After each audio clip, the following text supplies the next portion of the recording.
tratamiento de la fisiopatología del espacio pleural, específicamente enfocados en lo que es la acumulación de fluidos. Este caso ya lo repito siempre que hablamos de este tema bastante frecuente en nuestro medio, y se asocia a una paciente de temprana edad, una paciente bastante joven, 16 años, quien ingresa al servicio de emergencia con una historia de enfermedad de 10 días de evolución, en donde nosotros podemos rescatar algunas molestias que se nos están relatando, que se asocian básicamente a la presencia de fiebre, astenia y arinamia. 10 días con esta molestia. Vamos a ver, disculpen, me dicen que no está grabando. Bueno, saldré nuevamente para apurar. Vamos a ver, disculpen. Puse a grabar. Ya está otra vez. Perdón por este retraso. Disculpe si corro un poquito con el fin de poder llegar a buen término. Bien, entonces decía que se trata de una paciente mujer de 16 años de edad, quien tiene 10 días de evolución de una enfermedad que característicamente se presenta por la presencia de tos. No nos describen si es una tos seca, tos húmeda, agrega sensación febril, astenia y arinamia. Claramente acá se nos define por la presencia de la tos, que sería la esfera respiratoria la que estaría comprometida. La paciente al ingreso está despierta, ansiosa. Ciertamente este hallazgo llama siempre la atención porque nos determina que quizás parte de nuestro sistema de defensa se ha activado. Está en regular estado general, bien hidratada, malnutrida, lo cual también llama la atención porque es una paciente joven. No es común encontrar población joven con un estado de nutrición no muy adecuado. Su presión arterial, si bien es cierto, está dentro de las cifras normales, luce algo taquicárdica ya, con un aumento ligero en la frecuencia respiratoria. Para ser joven también, la saturación de oxígeno está en 91%. Esperaríamos realmente encontrar un valor un poco más alto, sin suplemento de oxígeno adicional. Lo más característico al examen físico, quitando lo anterior, es que cuando uno ausculta cada uno de los hemitórax, nota que no se percibe el murmullo vesicular en todo el hemitórax derecho. No hay pasaje del murmullo vesicular en el hemitórax derecho. Los ruidos cardíacos son regulares, están apagados, se mantienen en observación por las molestias que se han descrito. En relación a esto que está especificado acá, cuando uno escucha los campos pulmonares y coloca el estetoscopio para poder percibir algo, puede ser que en algún campo no perciba nada. Entonces, evidentemente, me hace la sospecha de que algo está pasando allí. Dos pueden ser los componentes asociados a este fenómeno. Uno es la acumulación de aire, neumotórax, y otro es la presencia de líquido, es decir, la presencia de un derrame. Líquido o aire limitan que el murmullo vesicular pueda ser transmitido. Uno de los dos podría ser la explicación. En el neumotórax, el hemitórax correspondiente está bombado, luce asimétrico el tórax porque hay un aumento de volumen de aire. En el derrame casi no notamos esos cambios. Solamente para hablar un poquito de semiología. Bueno, como parte del estudio, evidentemente es una paciente cuya principal manifestación respiratoria es la tos. Se pide un estudio radiográfico de tórax, el cual se describe a continuación. Acá vemos una placa de tórax de otra paciente, no de nuestra paciente, es para comparar únicamente, en donde vamos a poder distinguir algunas características importantes para entender la placa de la paciente en mención.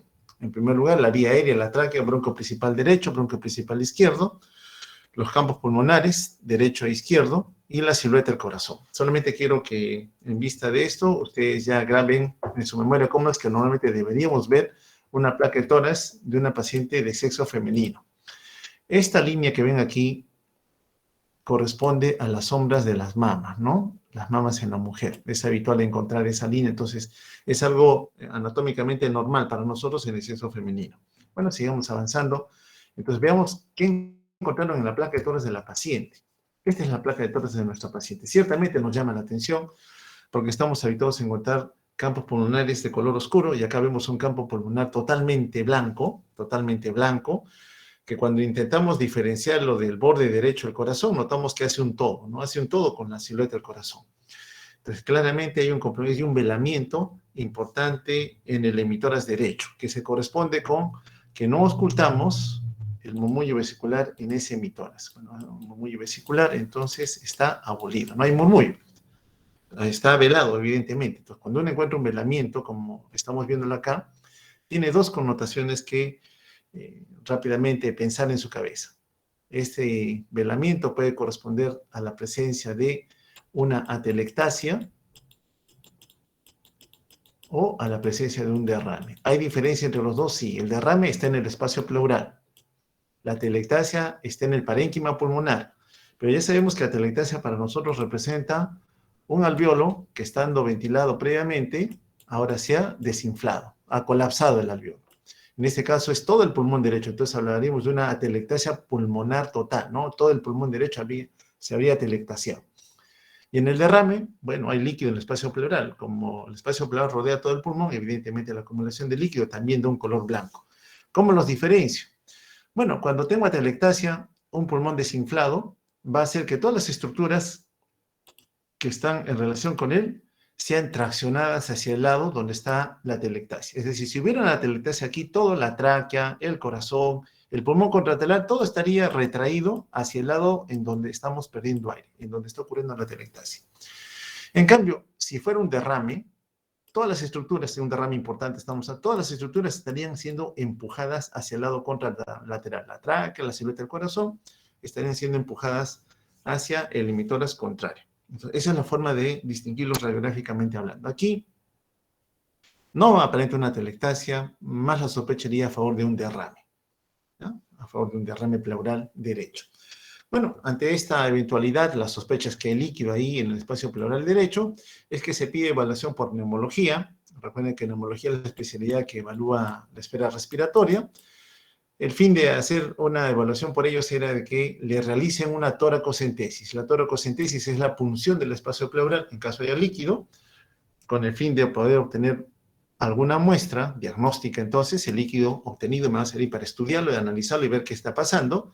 Y también puede tener un rol terapéutico. Lógicamente, si el líquido atrapa el pulmón, lo comprime, lo atelectasia de alguna manera y genera un síndrome restrictivo, no me deja alvéolos ventilados. Entonces tengo que ciertamente yo hacer lo posible para poder retirar el líquido. Entonces, si uno retira el líquido, da un alivio al pulmón para que tenga más espacio para poder llenarse de aire, ¿no? Entonces también tiene un fin terapéutico.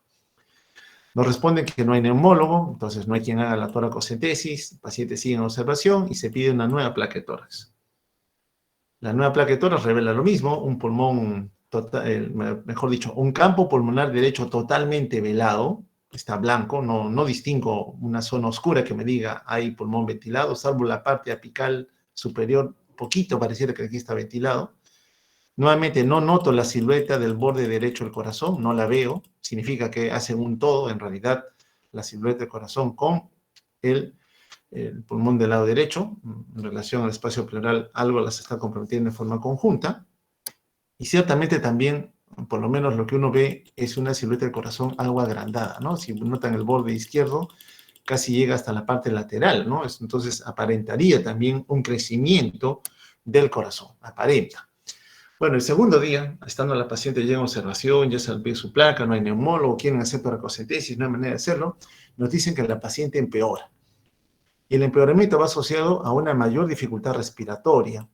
Y para nosotros surge el hallazgo de signos de alarma. La paciente está utilizando los músculos accesorios de la respiración. Músculos que normalmente no se activan, pero que en este caso se han activado. Significa que el diafragma no es suficiente para garantizar movimiento de aire. Entonces tiene que acudirse al apoyo de los músculos accesorios de la respiración. Se controlan las funciones vitales y en este momento la presión que estaba aceptable al ingreso ahora está en 70-50. La frecuencia respiratoria que estaba en 20 se ha duplicado, ahora está en 40 por minuto. Y la saturación que estaba en 91% ahora está en 85%.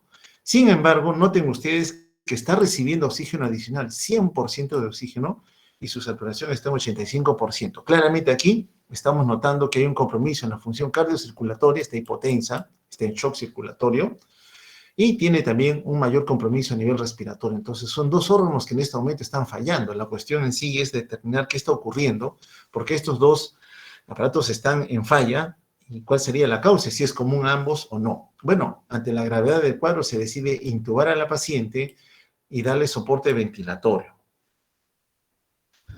Ya con esto se consigue ahora sí hacer una toracocentesis, no sabemos quién la hizo, se obtiene un líquido bastante llamativo para nosotros, nos describe un líquido pleural lechoso y maloliente. Esta característica también es importante que la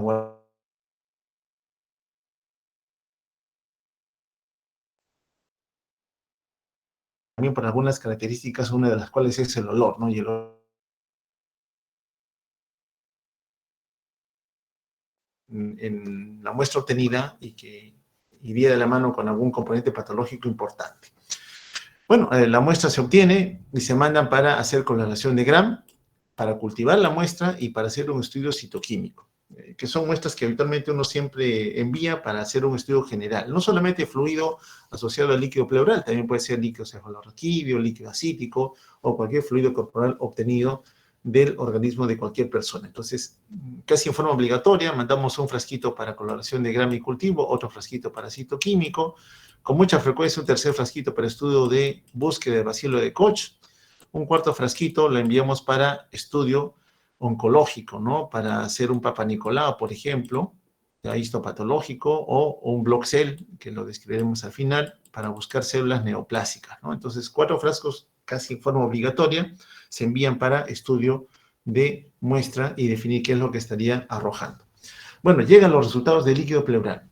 Esto quisiera, por favor, que lo tengan en cuenta para lo que viene más adelante en relación a lo que es normal. En el citoquímico, es decir, recuento celular y valoración química del líquido obtenido, nos dicen que las células de la muestra que hemos enviado tienen 10.890 células por milímetro cúbico. De esas células obtenidas, 80% son polimorfonucleares, es decir, 8.000 células son polimorfonucleares. Y un 20% de esa muestra son mononucleares. Le hacen otra valoración más que es deshidrogenasa láctica. Recuerden que deshidrogenasa láctica es una enzima intracelular, la lactato deshidrogenasa.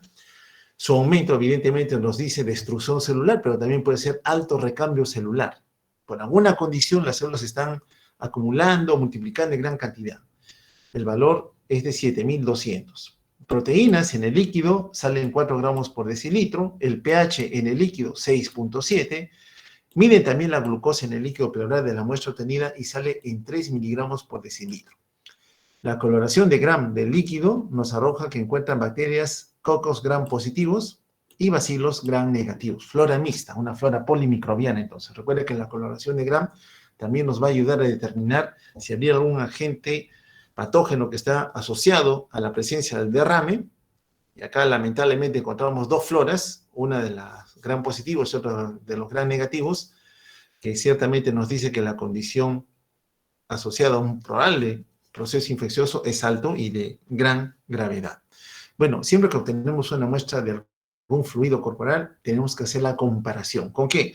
Con las muestras que sería obtenida en sangre. Y en la sangre se mide también deshidrogenasa láctica, comparamos 7.200 en líquido, 120 en sangre. Proteínas en líquido 4 gramos, en líquido 3 gramos por decilitro.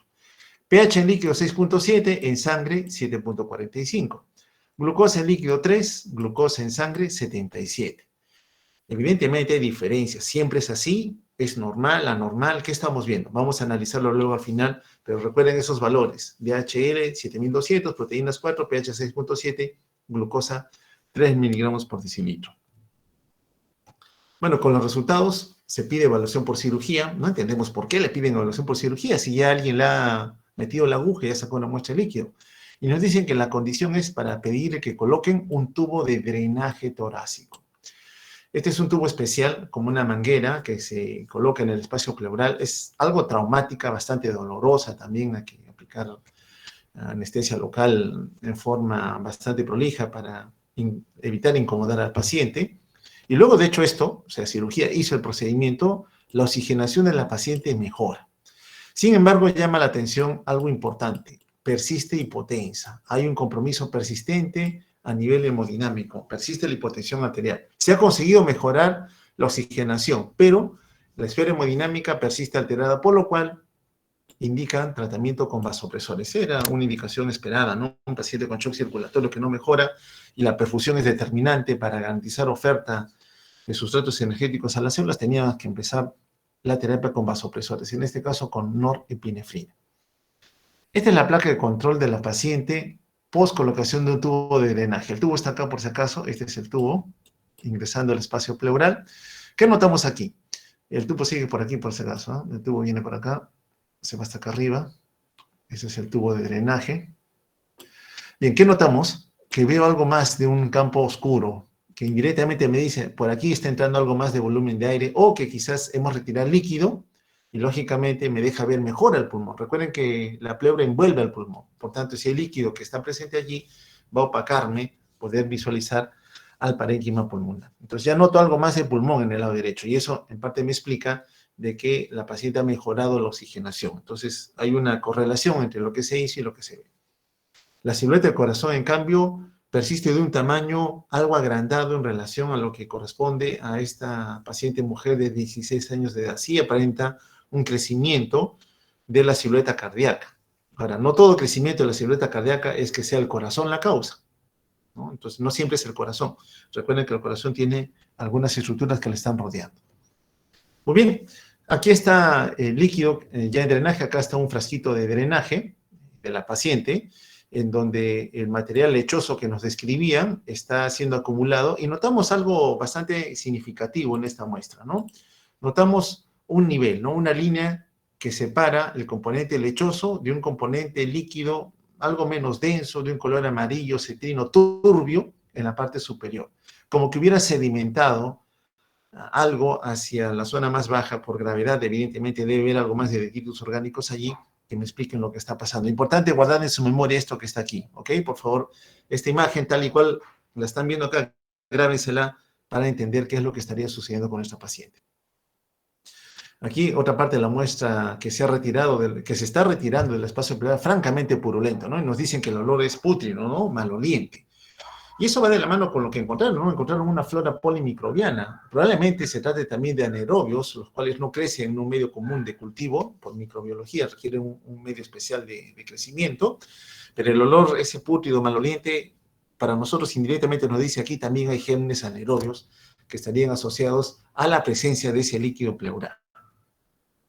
Bueno, ante la inestabilidad hemodinámica, es una paciente que está intubada, está con soporte ventilatorio, está con un daño a nivel pulmonar y también a nivel cardiocirculatorio, está inestable hemodinámicamente, piden que la paciente sea ingresada a la UCI. Bueno, pedimos que sí, va a pasar, autorizamos el ingreso, pero previamente le pedimos que le hagan una tomografía de tórax. Queríamos una tomografía de tórax porque la situación en sí a nivel torácico, con compromiso pulmonar, pleural y quizás también a nivel cardíaco, no estaba muy clara. Entonces le pedimos, bueno, la sube, pero antes de subirla le hagan una tomografía de tórax. Y esta es la tomografía en un corte transversal. El paciente está acostado, se está haciendo un corte transversal. ¿Qué es lo que podemos notar aquí? ¿Ya? Hacia la parte periférica que está pintando ahorita en azul, es el líquido pleural. Ahí está el derrame, y esa estructura de color algo blanca es el tubo de drenaje torácico. Eso que he pintado de rojo, otra vez lo vamos a hacer, eso que estamos pintando de rojo, es el espacio pericárdico, ¿no? El espacio pericárdico. Y si lo estamos pintando es porque normalmente no lo debemos ver tan claramente, aquí sí se nota claramente, nos está diciendo que hay derrame pericárdico también. Y lo que está pintado de color blanco es el corazón. Este es el ventrículo derecho, ventrículo izquierdo, aurícula derecha, aurícula izquierda. Entonces, es el corazón, el cual luce de un tamaño normal. Aquí va en un acercamiento, otra vez, ese es el corazón. Y lo que le está rodeando, eso de allí, corresponde al líquido pericárdico, y lo que está más lateral, al líquido pleural. No hay un derrame pleural allí. Entonces, tenemos dos derrames, ¿no? Uno en el espacio pleural y otro a nivel pericárdico, que probablemente tenga connotación con lo que hemos visto en la paciente. Este es un corte coronal. Nuevamente podemos aquí distinguir, esta es la silueta del corazón, tamaño normal, pero como en la placa de tórax todo se va sumando, todas las imágenes se superponen, ha cogido también a lo que es el pericardio parietal, ¿no? Entonces ahí vemos la presencia de un derrame. Lo que está aquí es derrame pericárdico. Y es lo que se ve en la placa, ¿no? Esa silueta tan agrandada que es un derrame pericárdico también. No solamente el derrame pleural, sino también el compromiso a nivel pericárdico. ¿Qué tiene esta paciente, no? Alguna característica en especial debería estar presentando para la forma en que se ha presentado este caso clínico. Acá le hicimos, cuando llegó a la UCI, le hicimos una ecografía transtorácica. Aquí vemos al ventrículo derecho, ventrículo izquierdo, aurícula derecha, aurícula izquierda. Toda la mancha blanca o la zona blanca o la banda negra que ven aquí es el derrame. Todo esto es derrame. ¿Ok? Noten que el ventrículo derecho casi está colapsado por el derrame. Entonces la paciente estaba en shock. Ya sabemos que la causa del shock circulatorio era un shock obstructivo porque tiene tanto derrame, tanto líquido que le está rodeando que no permite al corazón poder llenarse de sangre, en este caso a los ventrículos. Entonces un shock circulatorio de causa obstructiva, ¿no? Una causa obstructiva. Solución, entonces, si sabemos que es el derrame la causa del shock, ¿qué tenemos que hacer? Retirar el líquido, ¿no? Hacer una pericardiocentesis. Bueno, le hicimos la pericardiocentesis y la paciente mejoró bastante bien con el tratamiento posterior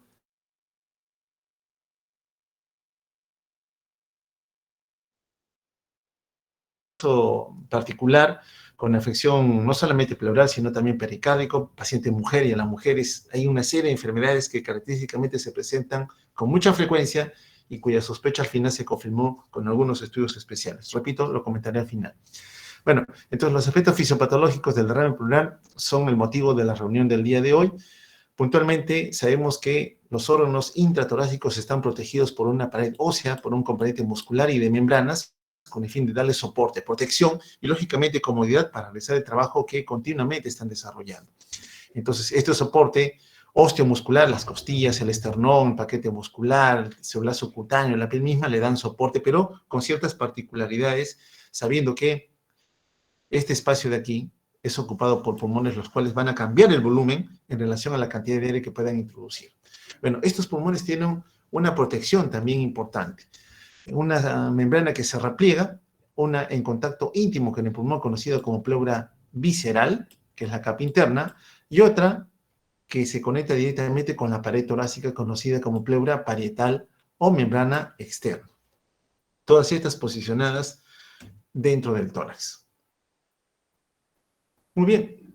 La pleura, que es la membrana que rodea el pulmón mismo y también se repliega para rodear internamente a la caja torácica, tiene dos capas importantes a reconocer. Una que mira hacia el espacio pleural, conocida como la capa de células mesoteliales, y otra, debajo de ellas, representada por una capa de tejido conectivo. Es importante reconocer tejido conectivo, sí, porque comúnmente ahí vamos a encontrar lecho vascular, componentes linfáticos, células inflamatorias que tienen interacción continua. Recordar, en forma importante desde el punto de vista embriológico, que en todos nosotros existen tres cavidades que se van a ir formando a lo largo de los años y van a conseguir darle una posición adecuada a cada uno de los órganos, tanto del tórax como del abdomen. La cavidad pleural, la pericárdica y la peritoneal.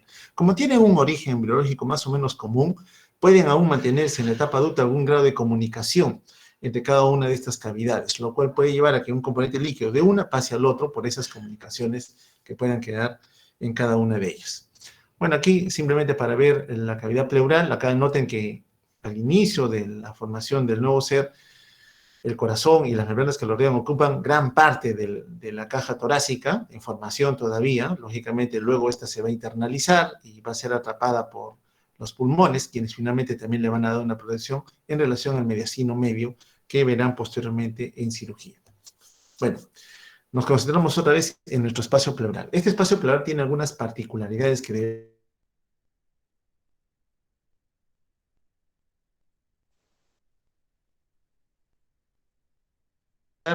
dos cosas: mantener los alvéolos abiertos, llenos de aire, y favorecer en algún momento el ingreso de un nuevo volumen de aire enriquecido de pequeña cantidad de fluido, de líquido, que se va a regular por procesos asociados a las fuerzas de Starling, es decir, va a haber un proceso de filtración y otro de absorción.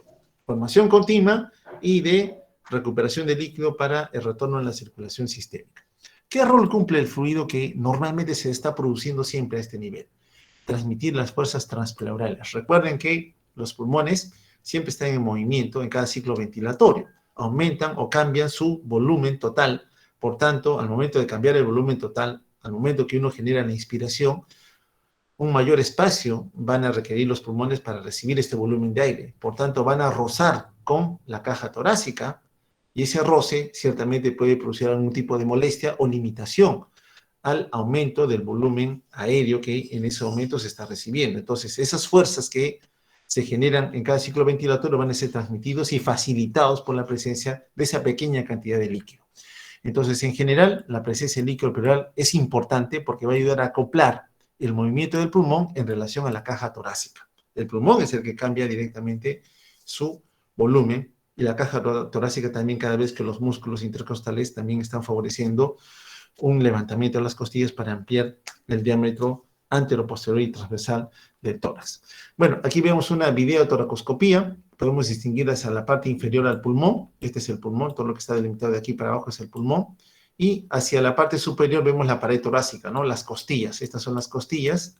Por tanto, si uno quisiera evidenciar algo, bueno, voy a notar que hacia la parte inferior hay una membrana que está protegiendo al pulmón, que es la pleura visceral, y hacia la pared torácica encontramos al otro repliegue de la membrana, que es la pleura parietal. Características de la pleura visceral, bueno, es muy delgada, es transparente, nos deja ver prácticamente el pulmón tal cual es.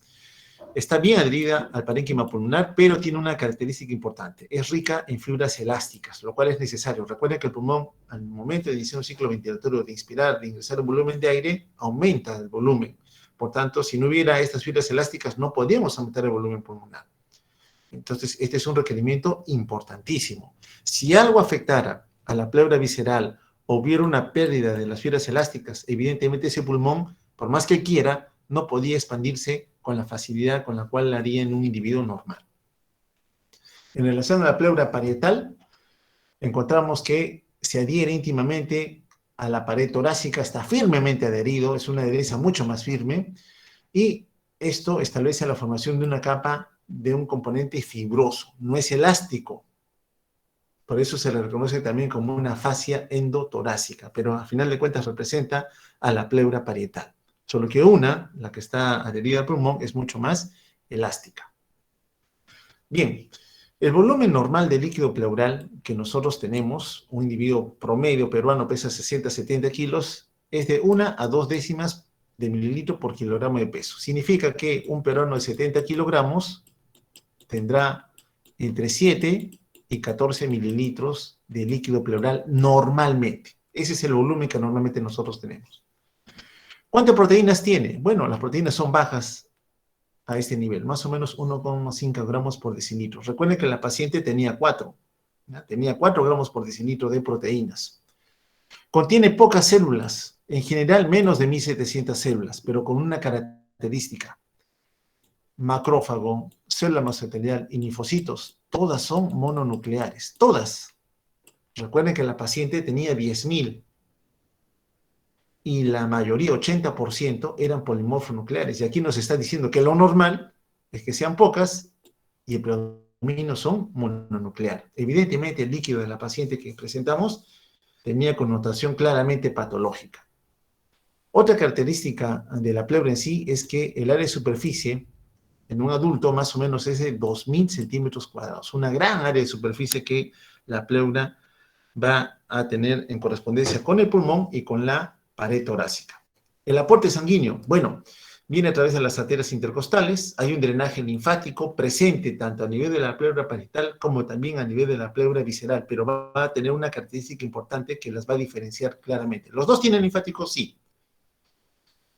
Bien, saber que a nivel de la pleura encontramos unas estructuras conocidas como poros que predominan en la porción caudal, es decir, hacia los diafragmas, tanto a nivel periférico como a nivel mediastinal. El líquido que continuamente se está formando tiene que tener, decía en algún instante, algún mecanismo de retirada o de evacuación. Esto se va a dar gracias a la presencia de los linfáticos. Entonces vamos a notar que la pleura visceral tiene una extensa red de vasos linfáticos. Lo lamentable es que a pesar de tener linfáticos, la pleura visceral no tiene ninguna comunicación con el espacio pleural. Tiene linfáticos, sí, pero no se comunican con el espacio pleural. En cambio, la pleura parietal, esta pleura, tiene linfáticos que sí están comunicados con el espacio pleural. Significa entonces que la pleura parietal, a través de la presencia de estos estomas, va a permitir que el líquido que continuamente se está formando pueda ser retirado, pueda ser reabsorbido y retornado a la circulación sistémica. Entonces, la pleura parietal, a diferencia de la visceral, sí tiene el componente linfático que se comunica con el espacio pleural. Y el lugar donde se comunica hay unos orificios que se conocen como estomas. Entonces, aquí vemos la pleura parietal en este caso y podemos visualizar los estomas, ¿no? Que son estos orificios que estamos notando aquí, son los estomas. Son las bocas que van a comunicar a los vasos linfáticos para que estos puedan retirar el líquido que se ha ido formando continuamente. Bueno, estos estomas también tienen un predominio. Sabemos que están presentes en la pleura parietal, sobre todo a nivel costal, en donde existen 100 estomas por centímetro cuadrado. Pero es a nivel de la pleura diafragmática, a este nivel, en donde la cantidad de estomas supera grandemente a la que encontramos a nivel de la pared torácica. 8.000 estomas por centímetro cuadrado. Vale decir entonces que es justamente la pleura a nivel diafragmático la que participaría en gran medida para poder retirar la mayor cantidad de líquido que se ha podido formar en algún momento. Entonces aquí están los linfáticos, estos son los estomas, repito, por donde finalmente se va a recuperar el líquido. Entonces el líquido que está formando entra en contacto con el estoma y por ahí va a ocurrir su recuperación para regresarlo a la circulación sistémica. Bueno, ambas membranas pleurales tienen capas de células, son 5 capas en general: mesotelio, tejido conectivo, uno elástico, otro subpleural y finalmente una capa fibrosa que lo une al parénquima pulmonar. Si notamos a la pleura parietal y a la pleura visceral, prácticamente son similares. La única diferencia, repito aquí, es en relación a la presencia de los linfáticos que se comunican con el espacio pleural. ¿Qué de las células mesoteliales? Aquellas células que miran hacia el espacio pleural. Bueno, sabemos que son mononucleares, son de tipo escamoso, tienen pocas organelas, se renuevan muy poco, y su proliferación, el aumento de la población de células mesoteliales, va a aumentar cuando haya algún grado de injuria, cualquier tipo de injuria, cualquier lesión, traumatismo torácico, pleural, algún traumatismo traumático con herida de arma blanca, por ejemplo, o por un arma de fuego, o puede ser por un componente inflamatorio, o puede ser por un componente neoproliferativo, ¿no? Va a asociar una estimulación a que la célula mesotelial comience a incrementar sus ciclos de replicación celular, ¿no?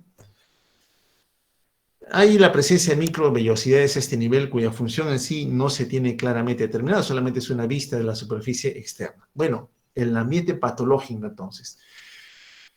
La pleura en sí, a través de la presencia de las células mesoteliales, puede degenerar, puede engrosarse, puede tornarse más rígida, más dura, en la presencia de una neoplasia que afecte a este componente celular, los mesoteliomas, ¿no? Noten ustedes claramente cómo esta pleura, que era sumamente delgada, ahora se ha engrosado. Miren el grosor que tiene la membrana pleural, y en el desencadenamiento de este proceso tumoral comienza a extenderse hacia estructuras vecinas, comprometiendo el mismo pulmón.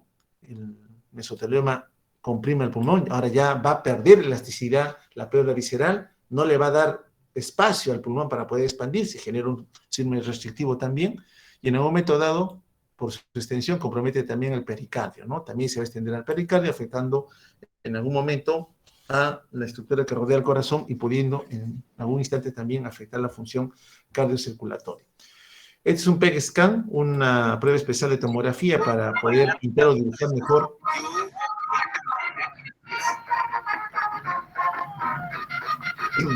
No sé si podemos pedir que apague su micro. Mi amigo, ¿puedo bailar adelante? Yo, ok, pero... Bueno, no sé quién ha podido ser, pero nos está interrumpiendo, por favor.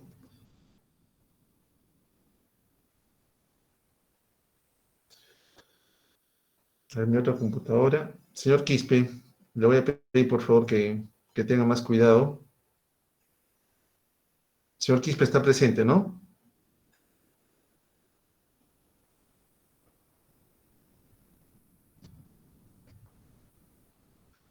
Bueno, entonces el mesotelioma, vemos aquí la importancia de estudiarla como una causa de derrame pleural, aquí lamentablemente ocasionando otra serie de problemas que lo hemos revisado en los síndromes restrictivos, comprometiendo seriamente al parénquima pulmonar en la capacidad que éste vaya a tener de poder expandirse normalmente. Aquí miren claramente definido el mesotelioma, una pleura francamente engrosada, acartonada. Ya no hay fibras elásticas, este pulmón no tiene capacidad de poder expandirse, si lo quiere hacer, no va a poder hacerlo en forma adecuada porque tiene una limitante externa que no le va a permitir ingresar un volumen de aire adecuado y genera claramente un síndrome restrictivo. El tejido conectivo, entonces, que está asociado a la membrana pleural, tanto en el componente parietal y visceral, contiene otras estructuras. Ya lo relatamos ya, linfáticos, Ambos tienen linfáticos, solo que el parietal es el que sí se comunica con el espacio pleural, tiene componente nervioso y también una red de microvasos que van a ofertar nutrientes y sustratos energéticos. Bien, sabemos que la pleura visceral es elástica, lo cual es necesario para que el pulmón pueda recibir nuevos volúmenes de aire, y el líquido que normalmente se está formando corresponde a un ultrafiltrado. ¿Cuál es la velocidad a la cual se produce ese líquido pleural? Esos 7 a 14 mililitros. 0,01 mililitros por kilo por hora se están formando continuamente. Entonces, en el espacio pleural siempre va a haber una formación de líquido, pero también tiene que haber la garantía de retirar el líquido que se está formando a través de los linfáticos. Entonces, hay formación continua y también hay un drenaje continuo. Tiene que haber un equilibrio, entonces, entre lo que es la formación y la evacuación del líquido pleural. Tanto la pleura parietal como la pleura visceral y parietal participan generando líquido en el espacio pleural. Escasa cantidad, 7 a 14, promedio 10 mililitros de líquido pleural. Las fuerzas de Starling son las que regulan la formación de líquido. Una mayor presión hidrostática versus la presión osmótica favorece la formación de líquido en el espacio pleural. Pero únicamente va a ser la pleura parietal, repito, la que va a poder evacuar el líquido hacia el retorno a la circulación sistémica. Bien, la pleura, decía, cumple un rol importante, ¿no? Tiene una pequeña cantidad o genera una pequeña cantidad de presión negativa, importante porque gracias a la presencia de esa presión negativa va a permitir succionar aire del medio ambiente. Si no pudiéramos tener o generar esa presión negativa, ciertamente no podríamos favorecer la inspiración suficiente para garantizar que un volumen enriquecido con oxígeno llegue a nivel del alvéolo para participar en el intercambio de gases. Este diapo entonces resume claramente lo que les decía, no solamente es el lado de la pleura parietal, esta es la parietal, este lado de acá, esta es la visceral, ambos tienen linfáticos, miren, la visceral tiene acá su linfático, pero este linfático no se comunica con el espacio pleural. En cambio, este linfático de aquí, que está presente en la pleura parietal, sí tiene comunicación con el espacio pleural, por tanto, el líquido a través de los estomas va a ingresar por ahí y va a ser retirado. Ambas, otra vez reiteramos, ambas pleuras forman líquido pleural, pero solamente la pleura parietal va a permitir la evacuación del líquido que se ha ido formando, ¿no? a través de la presencia de estos estomas presentes a ese nivel. Muy bien, entonces tenemos diferencias entre la pleura, tanto a nivel visceral como parietal, diferencias a nivel de lo que es la evacuación de líquido, solamente predominando a nivel de la pleura parietal. Bien, esta cantidad de líquido, la presencia de estas membranas que rodean el pulmón, claramente definidas por el repliegue visceral y otro parietal, ¿qué función al final van a tener que cumplir?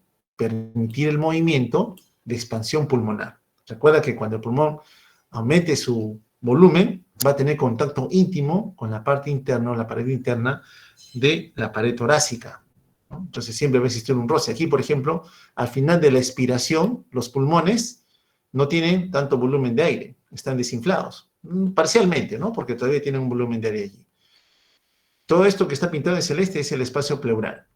Aquí el individuo inicia la fase inspiratoria. ¿Qué sucede? Los pulmones, al aumentar su tamaño, lógicamente van a tener que ocupar un mayor espacio, que se lo va a permitir justamente las propiedades elásticas de la pleura visceral, para tener contacto luego con la pared torácica.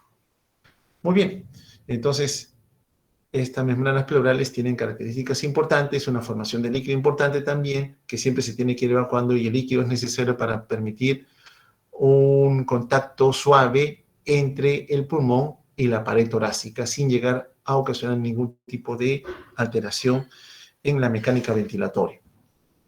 La presión del líquido, bueno, por efecto de la gravedad, vamos a notar que en las zonas más bajas, hacia los diafragmas en sí, vamos a encontrar que la presión a nivel pleural puede ser un tanto mayor, ¿no? Un tanto mayor.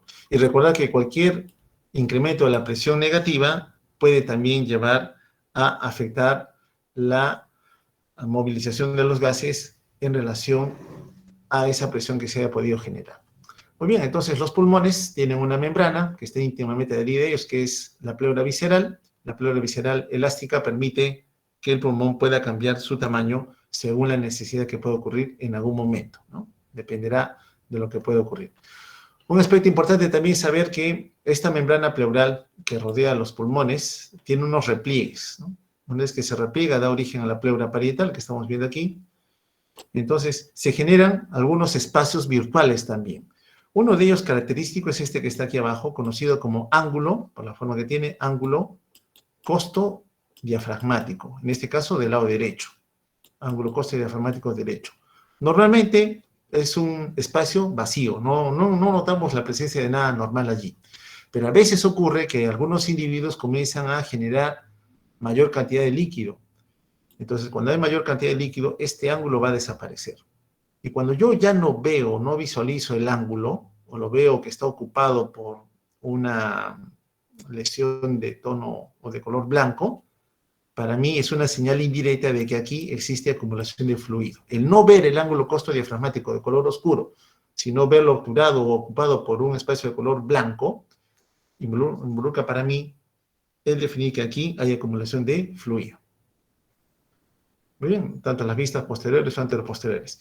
La inervación. Bueno, aquí tenemos la presencia del nervio vago, que va a inervar también a las estructuras torácicas, cardiotorácicas en este caso, en su dirección hacia el abdomen. También recordar que el nervio frénico es el que da sensibilidad a la membrana pleural, al diafragma en sí, y cualquier alteración que pueda ocurrir a ese nivel claramente puede tener una representación clínica cuando este nervio es irritado o estimulado por algún proceso inflamatorio sobre todo. Aquí está el ángulo costo diafragmático, por ejemplo, un espacio virtual libre, normalmente no acumula nada, pero en alguna condición patológica podemos notar que puede encontrarse obturado, ¿no? Ocupado por líquido. Cuando no lo veo, para mí claramente va a ser definido como que existe la presencia de un líquido pleural que debería estudiarse.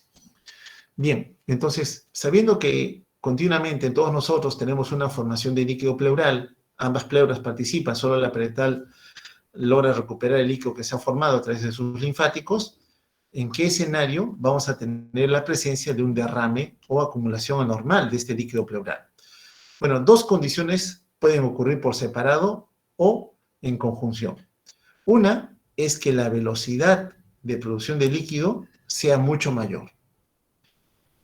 Para que haya una clara acumulación de líquido, esta velocidad tendría que ser 30 veces lo normal. Ya nos ha dicho que 0,01 mililitro por kilo por hora se está formando continuamente. 30 veces lo normal, ¿no? Tendría que generarse para que haya una acumulación de fluido en el espacio pleural. O que la velocidad de salida y linfáticos a nivel de la pleura parietal sean incapaces de poder recuperar el líquido que se está acumulando en el espacio pleural. Esa sería la otra condición a requerir para que haya presencia de derrame pleural. Pueden estar por separado, pueden estar juntas estas dos condiciones. Entonces, tendríamos que preguntarnos cuáles serían aquellos factores que favorecerían que se desarrolle un derrame pleural, es decir, que aumente la velocidad de producción, y la otra, aquellas patologías que condicionan que el drenaje linfático sea deficiente. Entonces, ¿cuáles serían las causas detrás del derrame? Porque cuando uno ve a un paciente con derrame pleural, piensa en las dos opciones. O se está produciendo mucho, o tengo limitaciones para poder drenarlo. Entonces, ¿en dónde está el meollo del asunto? Tengo que saber cuáles serían esas condiciones para poder luego entender la causa de lo que ha originado la acumulación de ese fluido. ¿Ya? Muy bien, entonces vamos a tratar de responder a esas preguntas. ¿Por qué incrementaría la formación de líquido pleural? Varias son las condiciones fisiopatológicas. En primer lugar, como hemos visto, las fuerzas de Starling, presión hidrostática mayor que la presión oncótica, favorecen la acumulación de fluido en el espacio pleural. Evidentemente, cualquier aumento en la presión hidrostática, falla cardíaca congestiva, falla renal, más volumen, más volemia, un proceso inflamatorio vecino en el parénquima por neumonía o cualquier sobrecarga de volumen. Estoy hidratando a mi paciente, pero con volúmenes de agua que el paciente no necesita, lo estoy sobrecargando, encharcando de volumen de agua. Puede ser, evidentemente, que falle la bomba, ¿no? Entonces aumenta la presión hidrostática en forma retrógrada.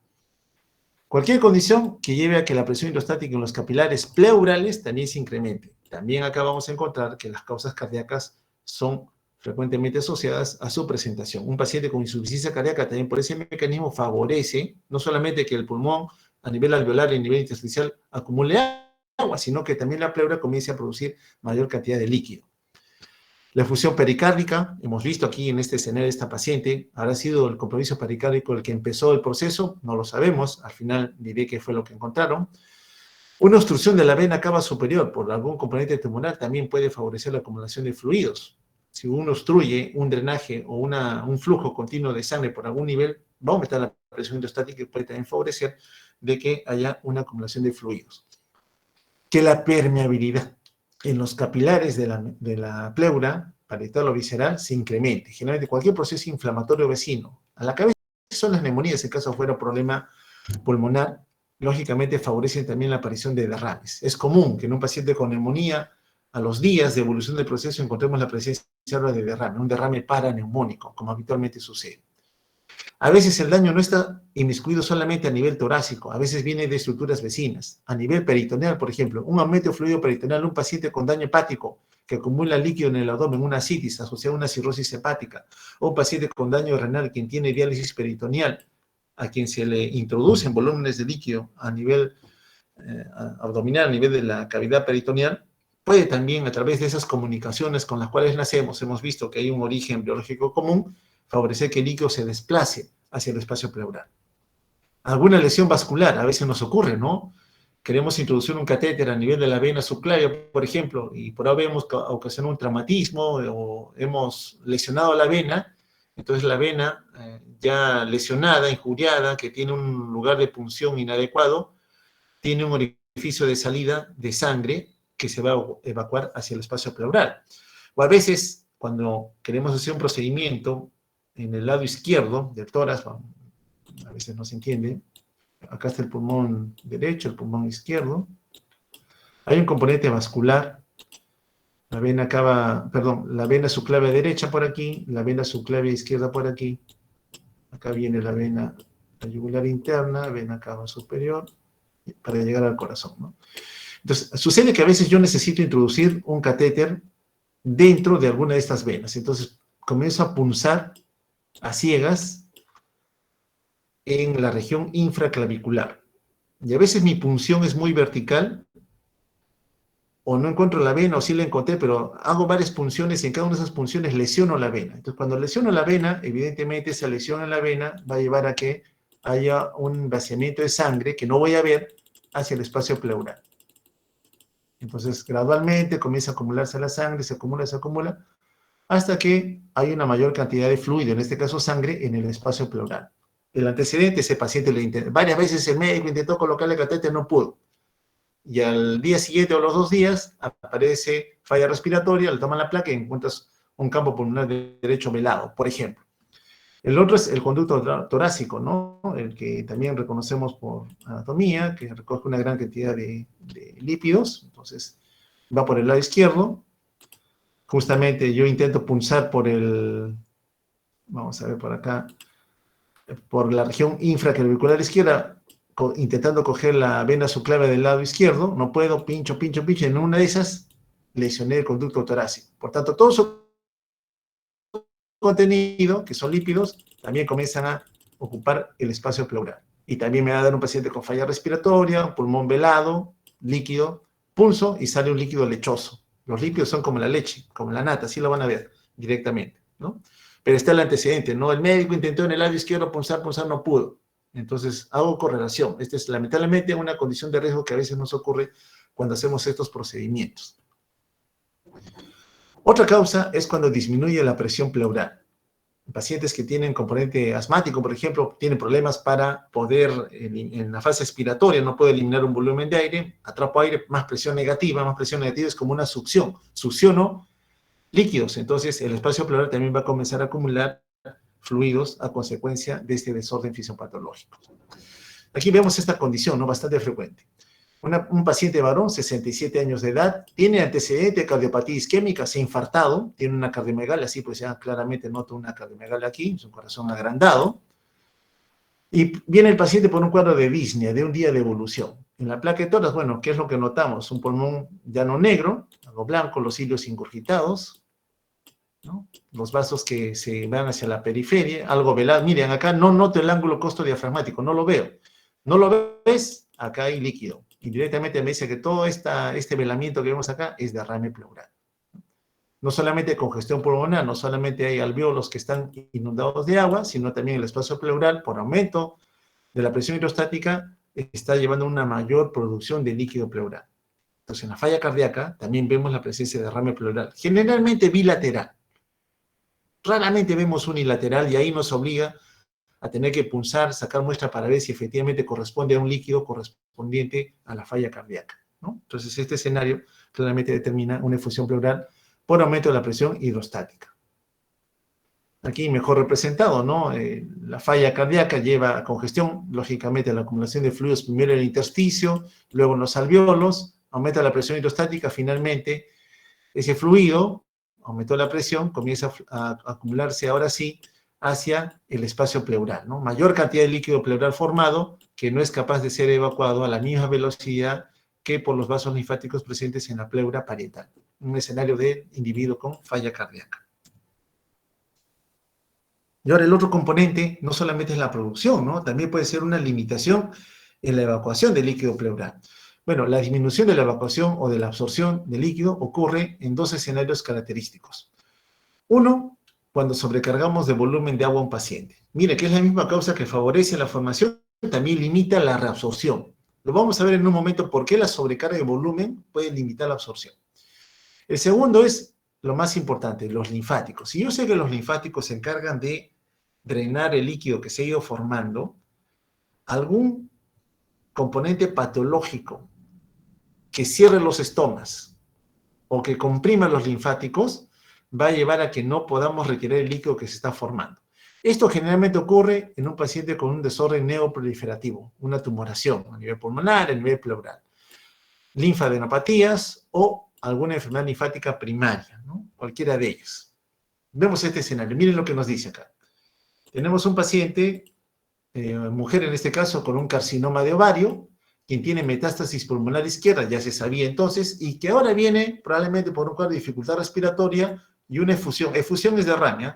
Un derrame pleural izquierdo masivo. Ahora sí, miren, es tanto el líquido, porque acá vemos un pulmón velado, o sea, ahora sí vemos todo velado, todo está blanco. Si es derrame, sabemos que todo empuja hacia el lado contralateral. Miren dónde está la tráquea. Voy a tratar de dibujarlo acá. Esta banda clara es la tráquea. La tráquea debe estar en el medio. Miren, está lateralizado hacia el lado derecho. Le está empujando. Este es señal de que esto sí es derrame. Porque si fuera telectasia, la tráquea estaría traccionada hacia el mismo lado donde está la telectasia. El corazón, miren, la silueta del borde derecho, disculpe que dibuje en azul, también está lateralizado hacia el lado derecho. Entonces significa que esto efectivamente corresponde a un derrame pleural masivo del lado izquierdo. Entonces, esta acumulación de fluido, en este caso, investigada la causa, miren lo que encuentran. Un componente ganglionar importante acá, ganglios. Aquí hay un apelotonamiento de componente ganglionar, estos que están acá arriba, que comprimiendo al sistema linfático, lógicamente, aquí hay a nivel de la pleura parietal linfáticos que se comunican con estos. A final de cuentas, como está comprimido, no puedo seguir recuperando el líquido que se está formando a este nivel. O sea, una obstrucción al drenaje linfático, en este caso por una tumoración ya a nivel mediastinal, favorece que también exista una acumulación de líquido pleural. En este escenario, por ejemplo, acá, ven células malignas que aparecen de color pardo. Acá está el linfático, miren las células malignas como en su crecimiento desordenado están cerrando los estomas. Van creciendo y cierran los estomas. Por tanto, el líquido se está produciendo a velocidad normal. El problema es que los estomas, que ahora están siendo obturados por las células neoplásicas, no son capaces ahora de drenar el líquido a la misma velocidad a la cual se están formando. Ese es un hallazgo también importante en este escenario.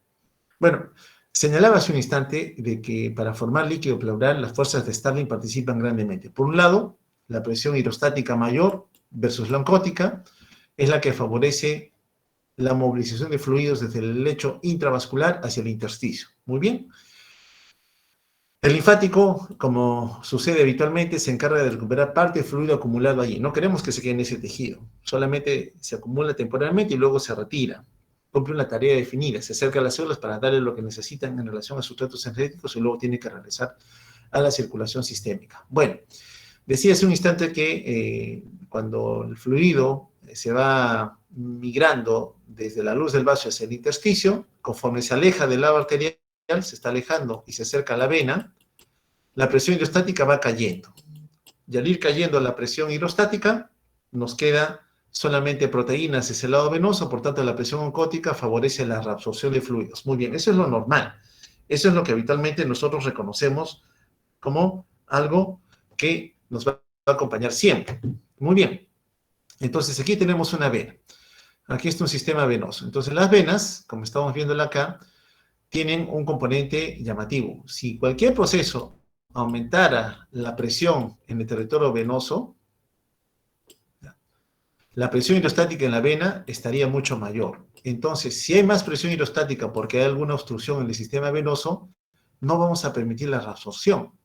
Entonces, cualquier problema que aumente también la presión venosa va a favorecer que haya mayor cantidad de fluido contenido en el espacio pleural. Entonces, ya resumiendo, el líquido pleural siempre se está formando, tanto la pleura parietal como la visceral participan en la formación de líquido, solamente la parietal, por la presencia de comunicación con los estomas, permite la recuperación del líquido pleural, eso es lo normal.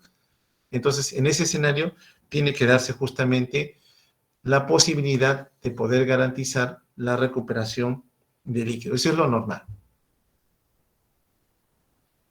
Muy bien, entonces, sea por una, aumenta la formación o limitación en el drenaje o cualquiera de las dos, algún tipo de connotación o afección en la función de los órganos vecinos va a tener que ocurrir. ¿Y qué es lo que sucede cuando hay una acumulación de líquido pleural? Bueno, los órganos adyacentes en mayor o menor medida se van a ver afectados. Y esto va a ocurrir a nivel de corazón como a nivel pulmonar.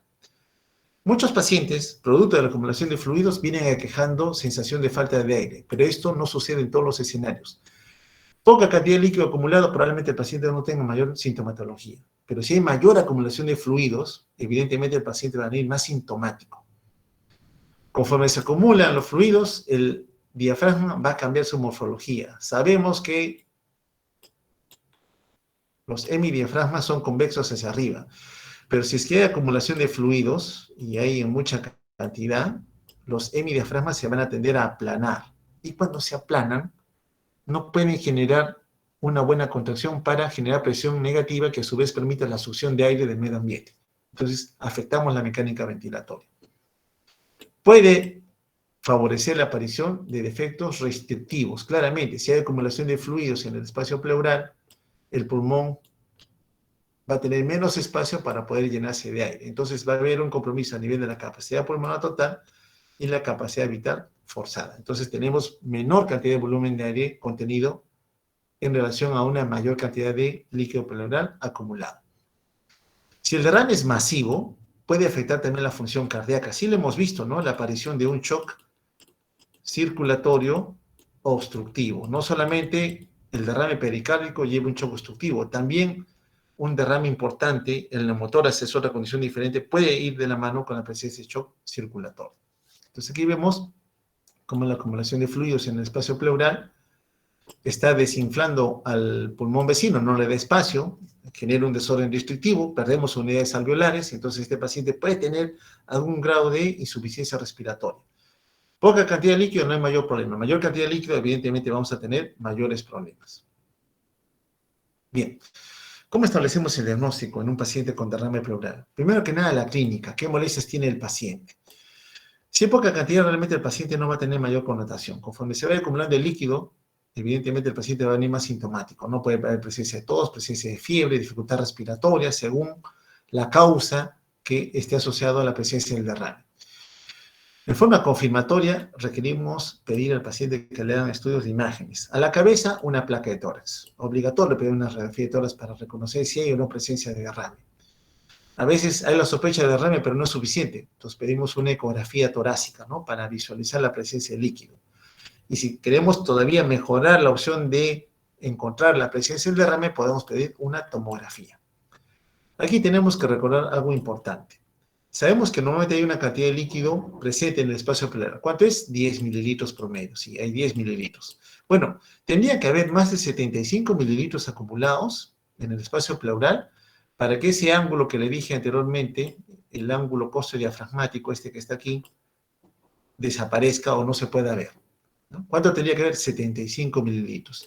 En otras palabras, cuando usted ve en una placa de tórax que no es posible distinguir el ángulo costo-diafragmático, usted ya de por sí dice, por lo menos este paciente tiene 75 mililitros de líquido acumulados allí. ¿Ya? Es importante también tenerlo en cuenta. Miren este paciente con un aparente foco neumónico en el campo pulmonar izquierdo y al quinto día de su evolución, ese campo ahora aparece velado. Aparece velado. No distingo la silueta del borde izquierdo del corazón, evidentemente es presencia de derrame. La tráquea está desplazada hacia el lado contralateral, sí, pues es derrame, radiográficamente hablando, es un derrame pleural. Probablemente asociado a ese foco de condensación que referimos acá, que se trataba de una neumonía, ¿no? Un derrame paraneumónico entonces. Bueno, entonces uno encuentra la presencia del derrame y tiene que distinguir cuál sería la connotación sobre la cual nos vamos a manejar con el derrame. Hay líquido allí, entonces yo tengo que saber cómo hago mi enfrentamiento. Ya sé que la clínica viene por un lado, la imagen viene por otro confirmada, entonces, ¿qué hago con el derrame? Idealmente, usted tiene que identificar la causa. Y cuando uno ve un fluido o va a recuperar un fluido corporal, generalmente este fluido cae en dos escenarios patológicos. O se trata de un exudado o se trata de un trasudado. Pero para hacer esto es obligatorio hacer una punción en la pared torácica, es decir, obtener el líquido, hacer una toracocentesis. Obtener el líquido, yo determino según sus características el estudio para definir si es un exudado o es un trasudado, con algunas diferencias. Aquí, por ejemplo, he hecho en nuestro medio, lo he grabado recién nomás, así que tiene algunos defectos. Están haciendo una punción en un paciente con derrame pleural izquierdo. Meten esa es una toracocentesis, ¿no? Eso no se debe hacer, nunca se debe hacer. Nunca, nunca, nunca, nunca, nunca se hace eso. Luego les diré por qué. Bueno, va ingresando. Todas ciegas, ya sabemos que hay derrame, comienzan a meter el Avocat.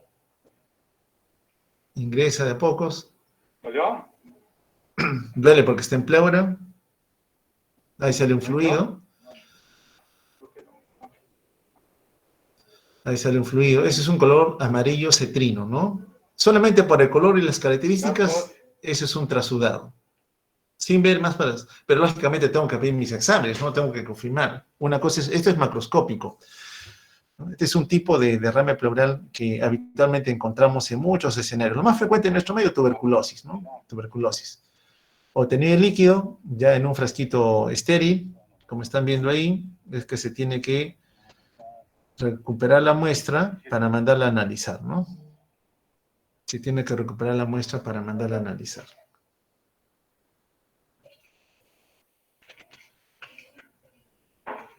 Otra. ¿Ya? Entonces está juntando los frasquitos para mandar la muestra a analizar. Pero ese color que ustedes están viendo ahí, repito que macroscópicamente es un trasudado. La pregunta para nosotros es, ¿cómo distingo un trasudado de un exudado? ¿No? ¿Cómo lo distingo? ¿Cómo sé si ese líquido es uno o es otro? ¿Y qué significa trasudado? ¿Qué significa exudado? Bueno, casi de forma obligatoria, uno obtiene un fluido corporal, no solamente en líquido pleural, junta las muestras en varios frasquitos. Frasco 1 va para coloración de Gram y cultivo. ¿Por qué? Porque sospecho que puede ser una causa infecciosa, bacteriana. En el caso de la paciente, recuerdan que le hicieron coloración de Gram y obtuvieron cocos Gram positivos, bacilos Gram negativos. Y hay que cultivar también para saber qué germen podría estar creciendo. Segundo lugar, citoquímico. Tengo que saber qué hay allí. Ya me están diciendo que es un ultrafiltrado y ese ultrafiltrado tiene algunas características. Bueno, tengo que evaluar color, olor, transparencia.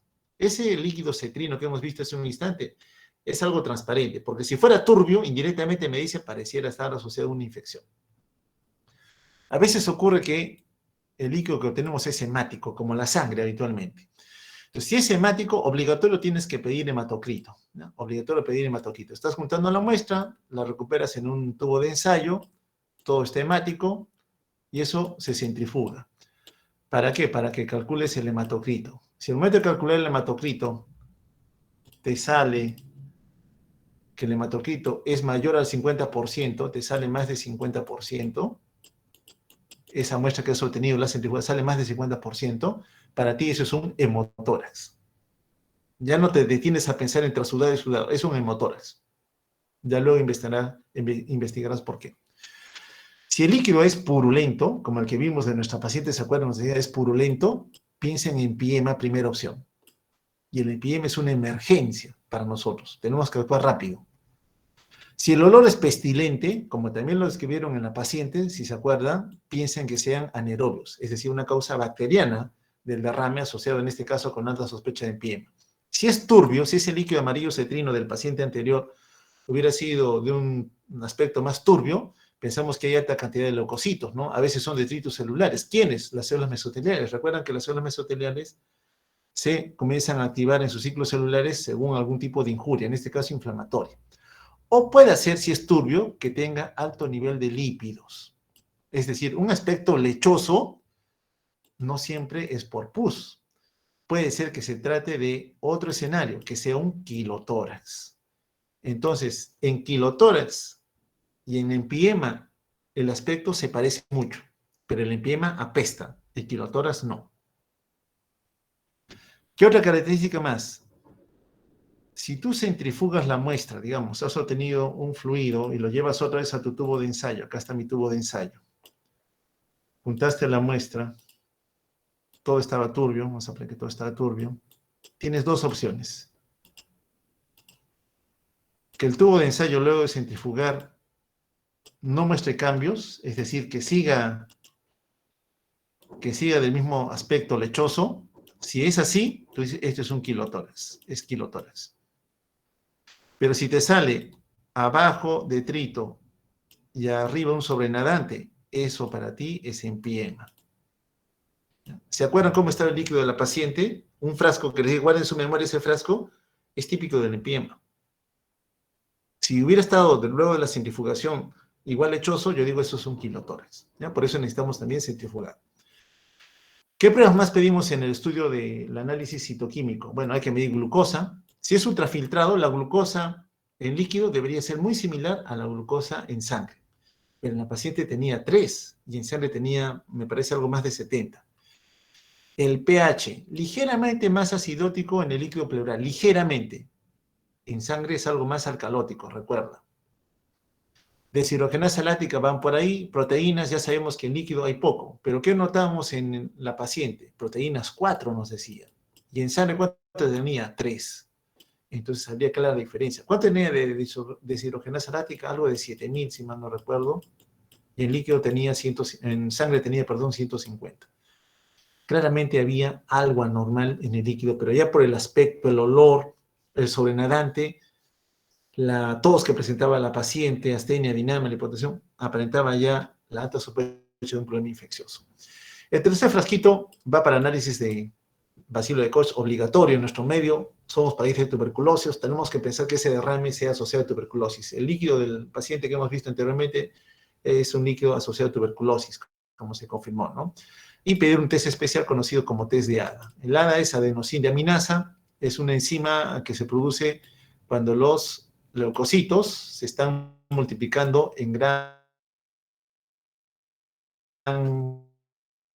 mayor número o mayor valor del test de ADA, ¿no? Adenosíndeaminasa. Entonces, cuando hay reclutamiento de células inflamatorias en tuberculosis ocurre eso, el test de ADA nos sale elevado, pero no más de 100.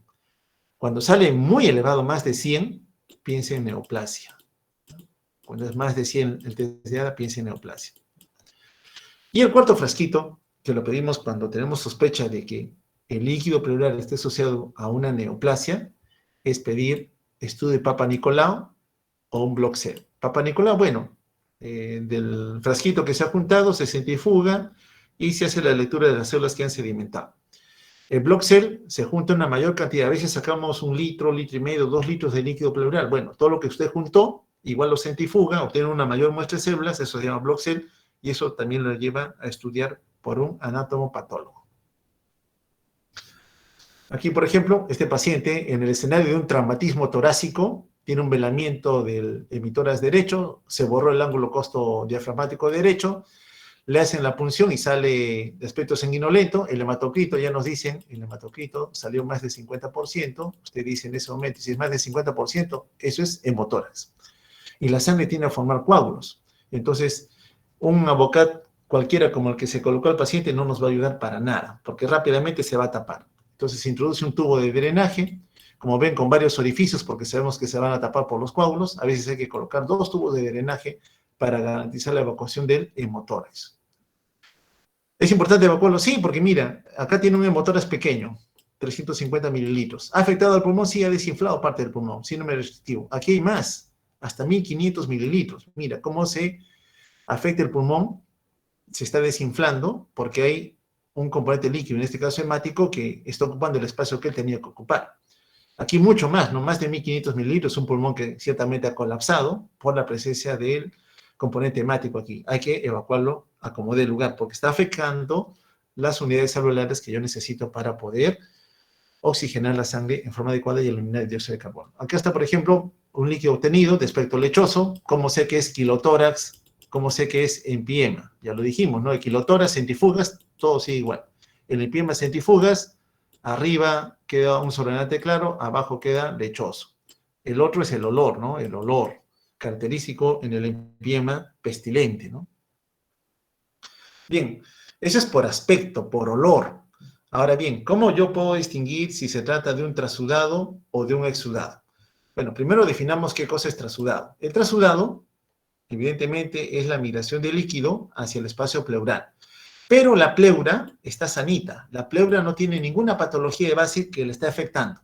Entonces, la causa del desplazamiento de líquidos en mayor cantidad es por un aumento en la presión hidrostática, fuerza de Starling, o por una disminución en la presión oncótica. Significa que cuando usted encuentre un líquido pleural compatible con trasudado y usted dice pleura sana, son fuerzas de Starling la causa, piense en cualquier condición en donde aumentaría la presión hidrostática. Evidentemente debe decir usted mayor volumen, falla cardíaca y lo demás. Y la presión oncótica, hepatopatías, ¿no? El hígado produce proteínas, el riñón puede perder proteínas, entonces ahí puede haber también una caída en la presión oncótica. En general, uno dice fuerzas de Starling alteradas. Corazón, causa, hígado, causa, riñón, sería la causa de la acumulación de fluido en el espacio pleural asociado a un trasudado. Pero repito otra vez, las membranas pleurales no están enfermas, están sanas. Y el exudado, bueno, en el exudado, a diferencia del trasudado, sí la membrana está afectada. La membrana sí está dañada. ¿Y qué es lo que vamos a ver a nivel de la membrana pleural? Que aumenta la permeabilidad.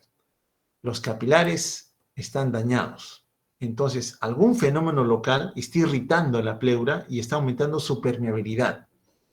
Por tanto, ese proceso local, favorece que haya una mayor fuga de líquido hacia el espacio pleural. En general, causas generales son inflamación, infección o malignidad. En infección casi siempre encontramos una neumonía, ¿no? En malignidad puede ser un tumor primario, cerquita ahí de la pleura, a nivel pulmonar, a nivel costal, a nivel de mama, por ejemplo, o que venga de otro lugar de la economía. Pero al final de cuentas daña la membrana. En exudado la membrana sí está dañada. En trasudado, en cambio, la membrana está sana.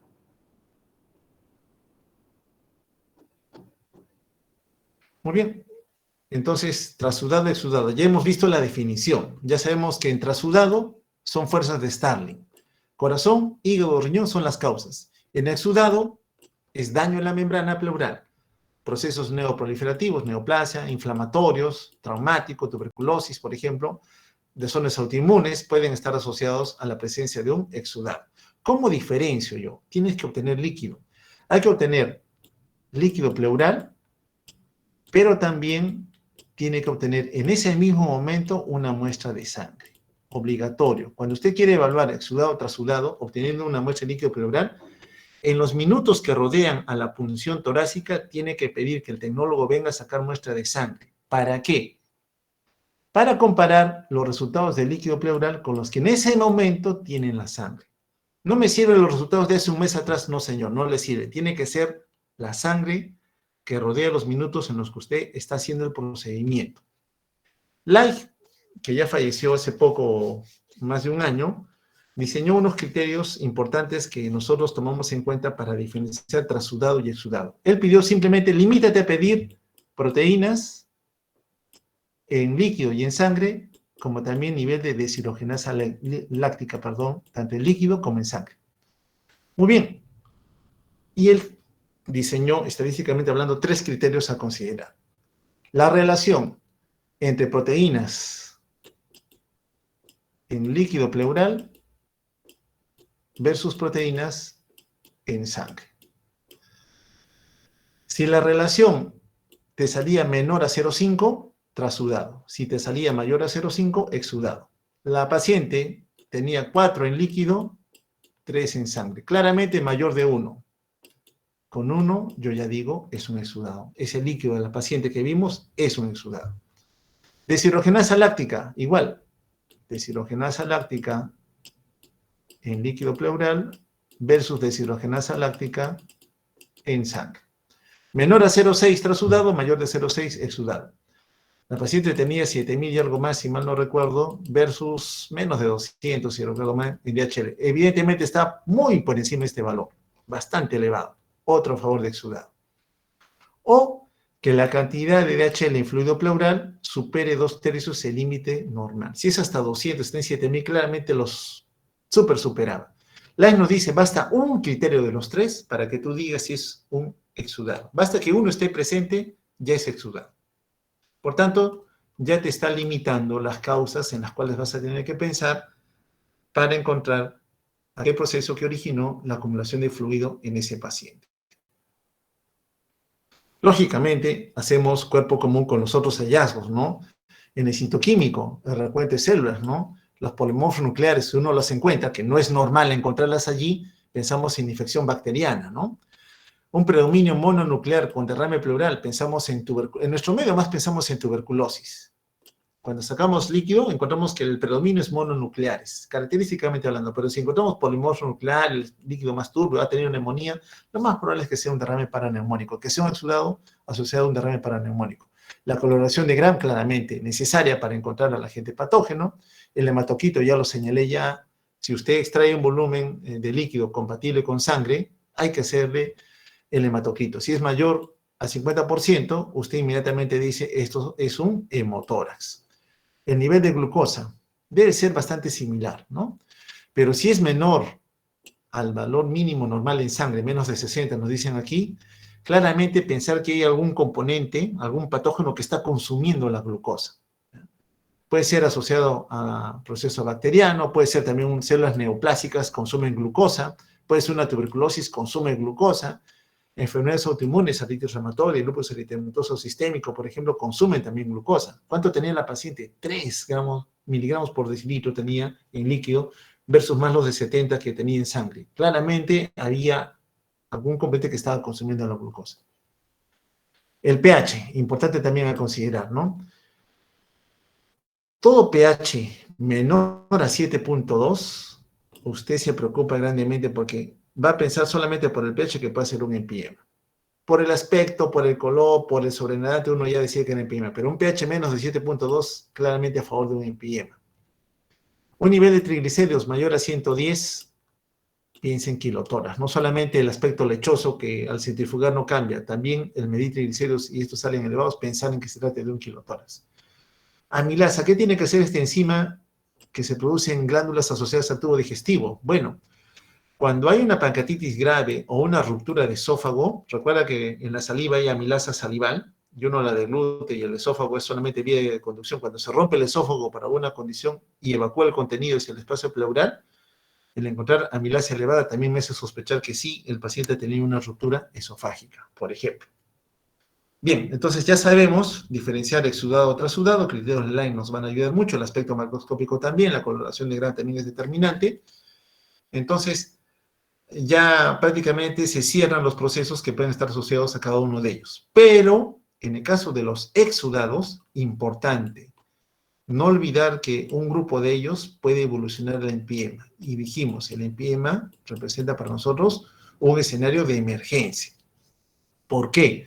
Porque hablar de empiema es hablar de pus en el espacio pleural. Y si hay pus, significa que hay un proceso inflamatorio. Si hay inflamación, la pleura, sobre todo la visceral, va a ser muy afectada.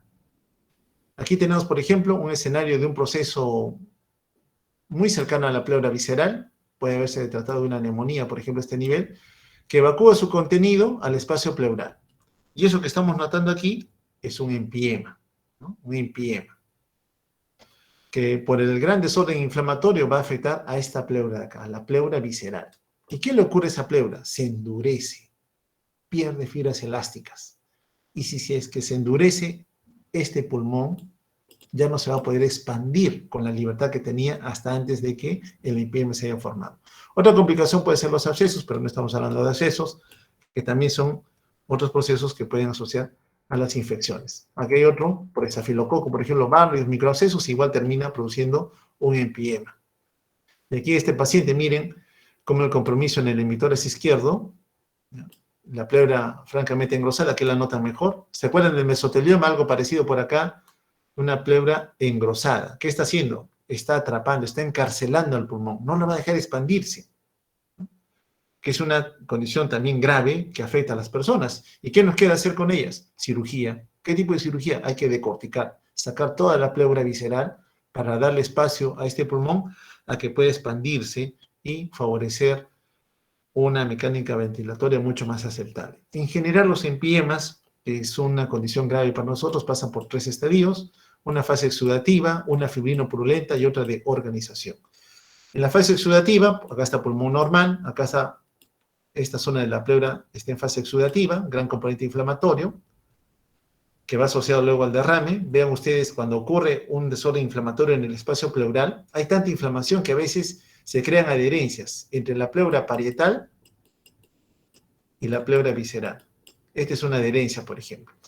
Entonces uno diagnostica el derrame y dice, vamos a hacer toracocentesis. Y justo pulsa en la zona donde hay menos inflamación, porque esta barrera, esta adherencia que se formó internamente, va a recuperar un líquido que tiene poco proceso inflamatorio.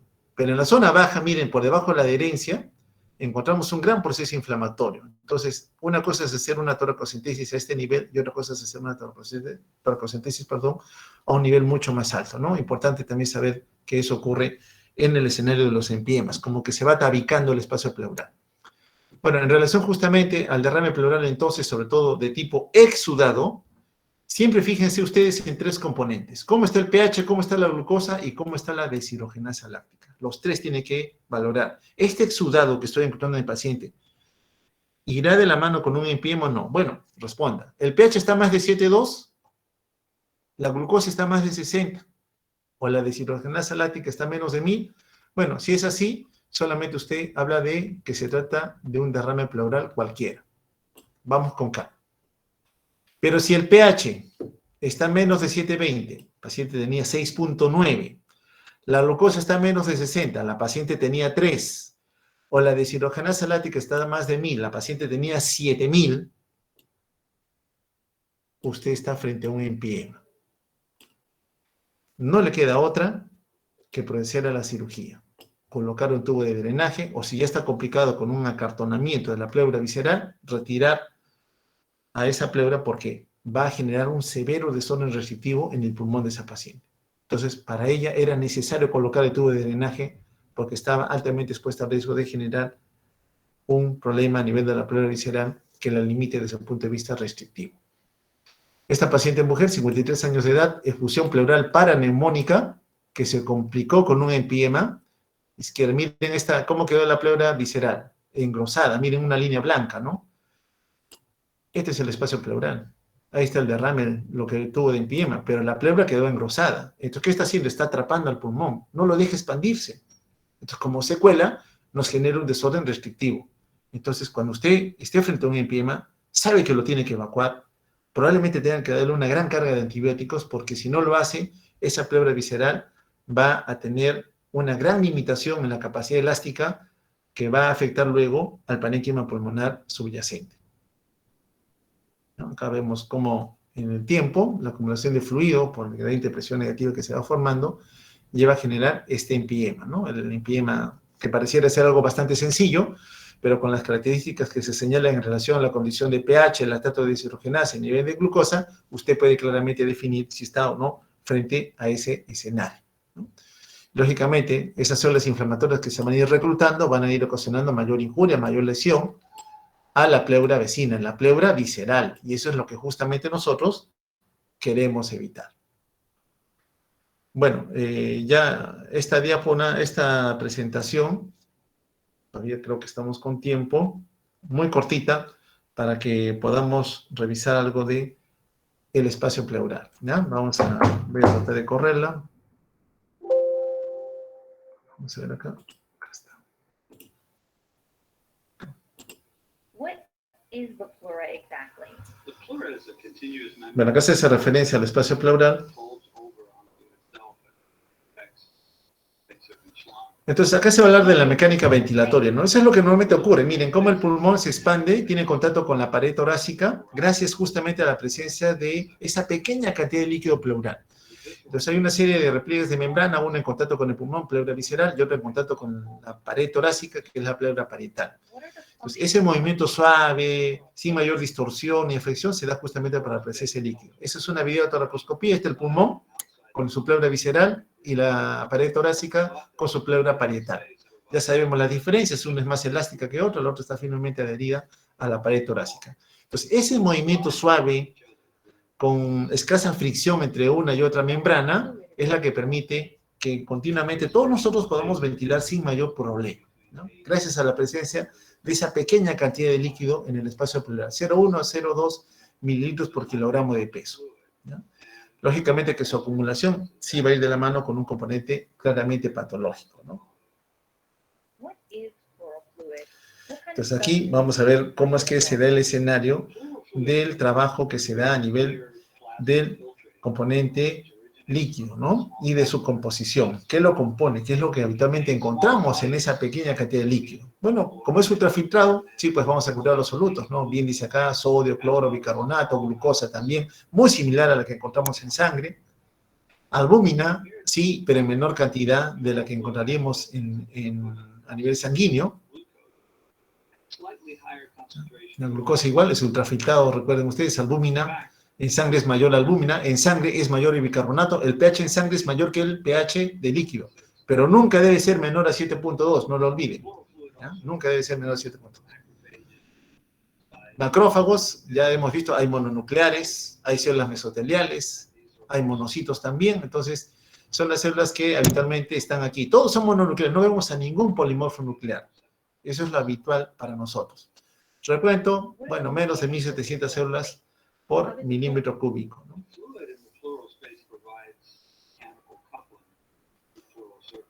Ahora sí, para ver el efecto de fluido, ¿no? Cómo es que trabaja esa pequeña, miren esa pequeña que tiene una película de líquido que está en contacto con las dos membranas pleurales.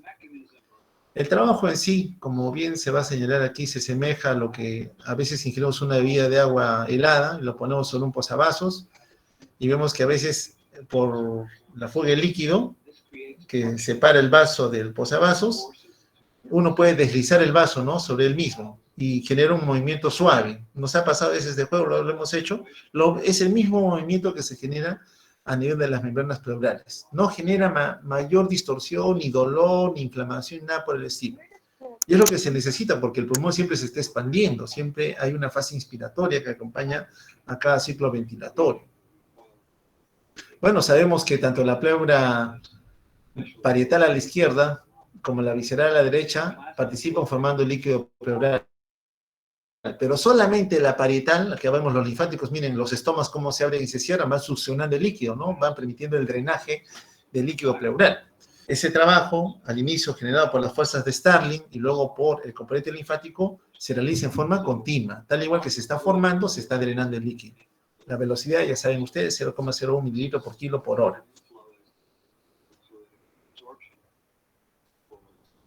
Entonces hay un equilibrio, ¿no?, entre la formación y la absorción de líquido, para que me garanticen siempre tener alrededor de 10 mililitros de fluido a nivel del espacio pleural.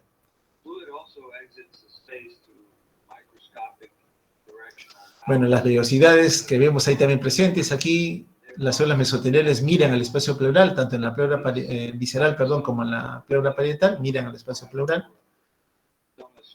Función clara de las células mesoteliales no las tenemos, pero claramente en el ambiente patológico, como lo vimos, sí representa un riesgo para las personas, ¿no?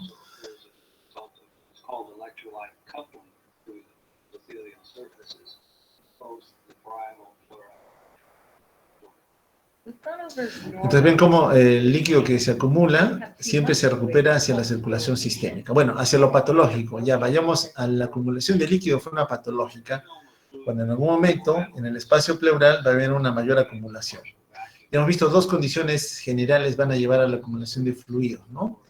Una es el aumento de la producción y otra es la limitación en el drenaje linfático.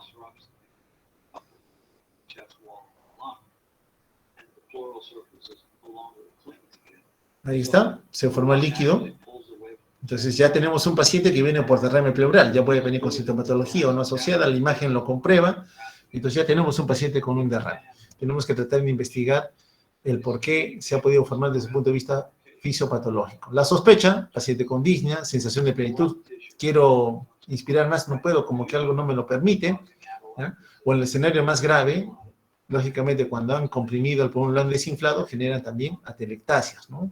Como lo que habitualmente puede suceder en los derrames masivos. One mechanism of pleural effusion formation is that it's caused by conditions that increase hydrostatic pressure. Bueno, en relación a las causas, aumenta la formación. Claramente una de ellas, fuerzas de Starling. Recuerde, trasudado no hay pleura enferma, sino son las fuerzas de Starling, en este caso la presión hidrostática la que se ha incrementado. Un paciente con falla cardíaca, por ejemplo, cierto es que compromete al parénquima pulmonar, pero también puede favorecer la mayor producción de líquido pleural. En ese escenario, una insuficiencia cardíaca puede ir también asociada a la presencia de derrame pleural, generalmente bilateral, ¿no? Como es un trasudado, evidentemente vamos a encontrar poca cantidad de proteínas, como lo decía Lai. Y un deterioro en el drenaje linfático, miren lo que ha ocurrido acá, hacia la pleura parietal, componente tumoral neoplásico, ¿no? Células tumorales ahí. ¿Y cuál es el efecto que tienen? Mira lo que están haciendo, están infiltrando los estomas, ¿no? No permiten que los linfáticos puedan comunicarse con el espacio pleural para poder drenar el líquido que continuamente se está formando. Entonces, los procesos neoproliferativos trabajan de esa manera. La inflamación, bueno, lo más característico para nosotros es cuando tenemos una neumonía, ¿no? Un derrame paraneumónico, que hay un foco neumónico por vecindad, inflama la membrana pleural, aumenta su permeabilidad y hay fuga de líquido hacia el espacio pleural. Miren esas adherencias típicas del empiema, eso es lo que hablaba hace un instante, ¿no? A veces generan espacios virtuales que se separan uno de otro, uno que acumula gran proceso inflamatorio y otro que tiene mucho menos proceso inflamatorio, ¿no? Y la complicación más grave, ¿no? En el caso de los empiemas, cuando la pleura visceral ha perdido fibras elásticas, se endurece, se acartona, atrapa al pulmón, ya no lo deja expandirse. Entonces, el pulmón queda atrapado por esa pleura, ¿no? Queda atrapado. Lógicamente, el aumento de la presión negativa succiona líquido, más líquido se va a acumular y el derrame está acompañando a un pulmón atrapado. Miren, este es el pulmón, cómo se ha distorsionado totalmente su superficie, producto de un engrosamiento de la pleura visceral, ¿no? Importante también tener en cuenta como parte de la evolución del empiema.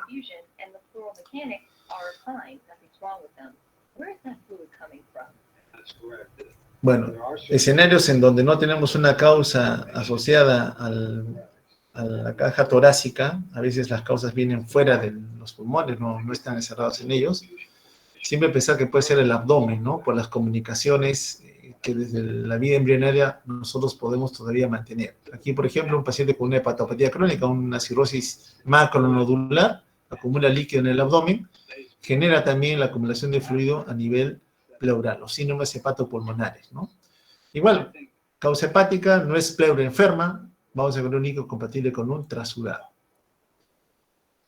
Esas son las características diferentes que hemos visto que están asociadas a la acumulación de fluidos. Bueno, y esta que era en relación a una toracocentesis, voy a tratar de avanzar rapidito. Bueno, un paciente que ya le hacen el diagnóstico.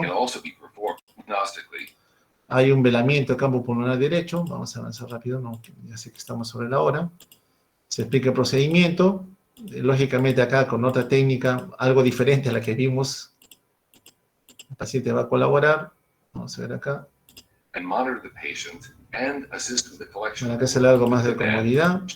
A veces el paciente viene con tanta falla respiratoria que no está muy colaborador, ¿no? En ese escenario, particularmente quien habla primero el intubo, luego el drenaje. Acá con ayuda ecográfica, sí es lo mejor con ecografía, ¿no? Porque la ecografía te permite ver dónde está el líquido y cuánto dista, cuánto de aguja vas a meter. En el que vimos hace un instante todos hizo a ciegas, ¿no? Acá está el pulmoncito colapsado. Ya, yo también coloco campo estéril. Ya no me gusta hacer el procedimiento descubierto como fue el caso del paciente. ¿Por qué?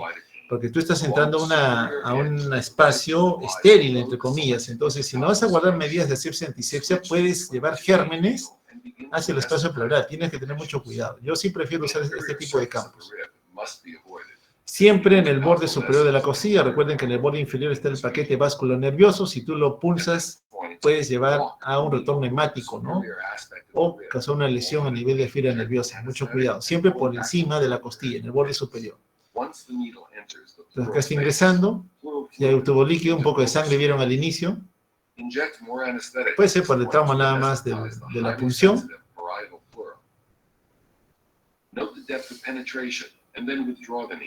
Ya, ese método de la pinza, a veces lo utilizo también. Cuando ya ingresé al espacio pleural, pongo la pinza para que me sirva el límite. Ya no meto más allá de la pinza.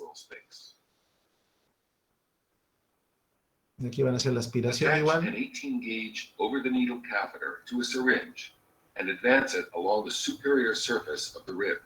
Ya saben que es el borde superior de la costilla.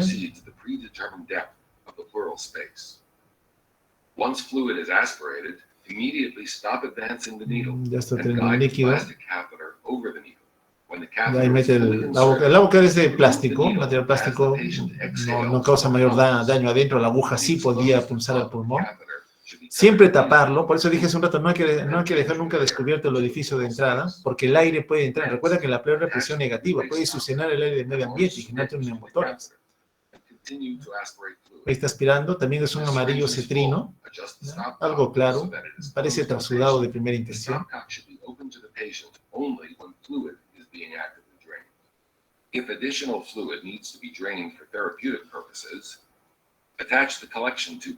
Bueno, aquí está haciendo una conexión para llevarlo luego a un frasco y drenar el líquido, ¿no?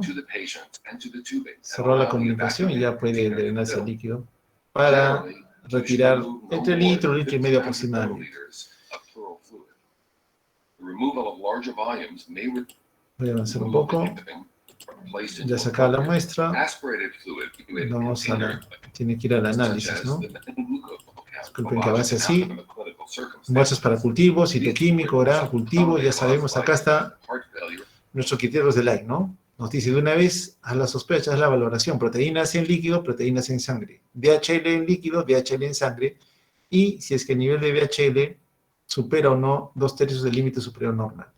Si todas salen negativas, Light te dice, eso es un trasudado, piensa en causa cardíaca, causa hepática, causa renal. Si sale 1, basta que 1 esté por encima de este valor, piense que es un exudado. Y ya te vas a buscar las causas de exudado asociadas a ese desorden. Bueno, las complicaciones, ¿no? A veces pinchaste el pulmón y generaste un neumotórax, ¿no? Es la complicación que a veces puede suceder en ese escenario. Bueno, acá los dejo. Ya terminamos esta parte de nuestra revisión. Solamente para comentar en nuestra paciente joven. Era claramente un empiema, ¿no? Bueno, paciente joven, tienes derrame pleural, tienes derrame pericárdico, es mujer. Mi sospecha para ella fue de un lupus eritematoso sistémico. Le pedimos las pruebas, los anticuerpos anti-DNA salieron positivos, el valor altísimo. Al final, la joven terminó siendo un lupus eritematoso sistémico, ¿no? Las mujeres, por alguna condición particular asociadas al sexo, arrastran mucho el padecer enfermedades de tejido conectivo. El lupus es una de ellas, es la más representativa de las patologías en reumatología. Lamentablemente, esta paciente la presentó, salió bien, mejoró bastante bien desde el punto de vista ventilatorio, desde el punto de vista cardíaco también, le retiramos el drenaje, todo excelente, y ya quedó con terapia inmunosupresora para el lupus, ¿no? Ya, lógicamente, en vigilancia sobre todo la función renal, que es uno de los órganos que más se ven afectados en lupus y que, lógicamente, arrastran a esta población al riesgo a que tengan que en algún momento recibir terapia dialítica, ¿no? Yo ya la perdí de rastro porque hace mucho tiempo que no hago turnos en el MINSA, pero es un caso que me aleccionó mucho porque tuvimos que tener una conducta bastante agresiva en su manejo, sobre todo porque era una paciente bastante joven. Bueno, no sé si tienen alguna duda, pregunta, comentario que quieran hacerme para poder tratar de resolverla. Caso contrario, terminaremos nuestra reunión. Doctor, buenas tardes. Tengo una consulta. Sí, Gonzalo, dime. ¿Hay casos que el derrame pleural sea permanente? O sea que siempre se va generando líquido en el espacio pleural. Sí, hay algunas condiciones crónicas. O sea, si la patología de base es crónica, evidentemente el paciente tiene la predisposición. Muchos pacientes todavía tienen una pequeña cantidad de líquido permanente. Se fue de alta con ya tenía ese derrame de tiempo, el regreso otra vez por el líquido, sí, pues, pero en compromisos de reagudización los vemos ingresar nuevamente con mayor cantidad de líquido. Y ahí tenemos que nuevamente actuar con el paciente. Quienes, por ejemplo, tienen una predisposición a que siempre tengan algo de acumulación de fluidos, los pacientes con patología crónica tipo cirrosis hepática, pacientes con daño renal crónico, pacientes con falla cardíaca, de una u otra manera te van a acumular algo de líquido, ¿no? En el escenario del trasudado. Pero el exsudado, ahí sí tenemos que divorciar lo que estoy diciendo, porque el exsudado ya significa membrana pleural enferma. Recuerda que ahí tú tienes que buscar la causa y tratarla en relación a la etiología que se ha encontrado. La infecciosa probablemente te va a responder a antibióticos, pero un desorden neoproliferativo, tengo un cáncer de mama, hizo metástasis a pleura, un cáncer de próstata, un cáncer hepático, por ejemplo. Ahí no, evidentemente la mayoría de neoplasias para cuando hacemos diagnóstico ya están en estadio avanzado, hacemos poco. Entonces el paciente ya va a vivir con su derrame. Entonces si ya está con derrame y a veces lo acumula en demasía, mejor decimos, ¿sabes qué? Hay que parchar y cerrar o clausurar el espacio pleural. A eso le llamamos pleurodesis. Vamos a pegar la pleura visceral a la pleura parietal. ¿Para qué? Para evitar que haya nueva acumulación de líquido. Entonces, algunos pacientes en donde el derrame es recurrente, como tú lo estás diciendo, Gonzalo, sobre todo en neoplasias, hacemos pleurodesis. Se aplica talco, se aplica tetraciclina, que es un antibiótico, inflamas la pleura, se pega a la pleura parietal y sellaste todo el espacio pleural. Ya no va a haber más acumulación de fluido. Entre favorecer la expansión o el líquido que al final genera un desorden restrictivo, evidentemente más te conviene pegar las pleuras, ¿no? Para evitar esa complicación. Pero siempre de por sí, Gonzalo, saber la causa que estuvo detrás del derrame, ¿no? Para que tú, si vas a ser permisivo, bueno, si siempre tienes su derrame, en tanto no ocasiona problemas, vamos tranquilos. Pero si es un desorden que tienes que tratar antes, tienes que tratarlo de todas maneras. Si es un desorden que no tiene cura, como es la neoplasia ya avanzada, lógicamente solamente vamos a dar un tratamiento paliativo. ¿Ok? Gracias, doctor. Bien, Gonzalo.